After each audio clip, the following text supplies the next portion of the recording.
Hello, welcome to this episode of Rich Insights. I'm Don Rich, the head of investments for Esoterica Capital Management. Now today's topic is pink slip explosion. When you're in the middle of making history, as we are right now, every day we're in the middle of making history, at times it's hard to appreciate the magnitude of the events that are going on around us. Now, today we received our first data point in the U.S., at least the first data point, in my opinion, in the U.S. that fully reflects the stress of the coronavirus. Right? The first one that captures it. And that data point is initial claims. It comes out weekly. It's the number of people that are applying for unemployment benefits for the first time. And that weekly result was astonishing. 3.3 million people were laid off last week. 3.3 million people. Now, the first thing I do when I get something like this is I ask myself two questions, right? I try to put it in perspective. What does this number actually mean? Try to conceptualize it so I can grasp it better. And the second thing is it possible that this number is biased? Is it not as bad as conditions actually exist in the marketplace, in Main Street today, or vice versa? All right, so let's start with the first one. What does this mean? 3.3 million people. Well, first, for the last 5 years, we've been floating between 200,000 and 300,000 people each week apply for benefits in the U.S. 200,000 to 300,000, 3.3 million. All right. 10 to 15 times, magnitude of 10 to 15 times. 3.3 million people is also 1% of the U.S. population.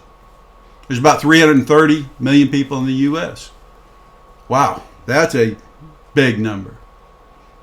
3.3 million people is also the population of Iowa, the state of Iowa, or the state of Utah. You can pick either one of those states. They're pretty representative. We're talking about, in the course of a week, we've removed an entire state from the U.S. Fairly large. These are not the smallest population states either. This is a meaningful number. This is a 1 week number. All right, so try to put it in perspective is the first step. The second step is there a potential bias in these numbers? Well, when I looked through the results, a couple things popped out at me. First of all, I was just surprised by the state of New York. Very few people were applying from the state of New York for first-time benefits. And we know New York is one of the hot spots of the coronavirus in the U.S. One, if not the hottest spots in the U.S. So that concerned me. That made me think that 3.3 number might actually even be worse than it was. And again, remember, 3.3 is the number from a week ago. It's a lag number. You know, what's happened this week, what's going to happen next week, and so forth. We'll pick that up later on. But as of last week, there were very few layoffs in the state of New York so far. The other thing is I think about just processing the 3.3 million applicants.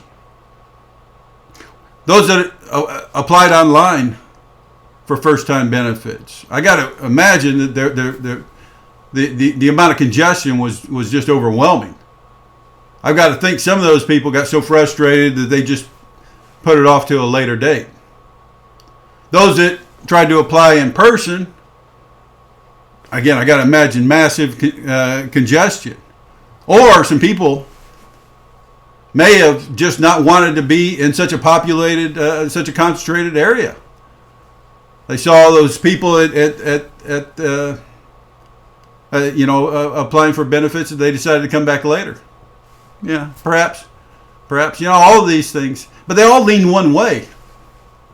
That 3.3 number is probably not an underestimate. Now, this turned out, it was actually good news. strangely enough. When it was announced, the market went up significantly this morning when it was announced. Now, the reason for that is bad news right now is good news. And I'm not making light of the human impact of the coronavirus at all. Just sticking to investments here. But how is bad news good news? Well, the stimulus package has passed the Senate, but it hasn't passed the House yet. So the fact that this number came in such an eye-popping fashion led people to believe the House has no choice but to pass it and pass it quickly. Regardless of what they're quarreling about right now, they're just going to have to accept it and move on. All right, now, this is what I consider to be the first data point in the U.S.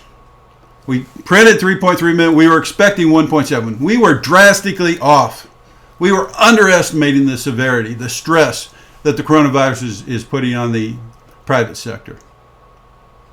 So this is the first one in the U.S. The other night, we got the Singapore GDP number, right?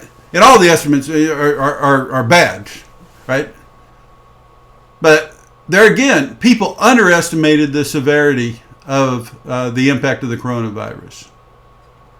We've seen this in the private sector data that's coming out of China. People are underestimating how bad it is. And yesterday or 2 days ago, we discussed the private sector information coming out of Europe. Again, we're underestimating this.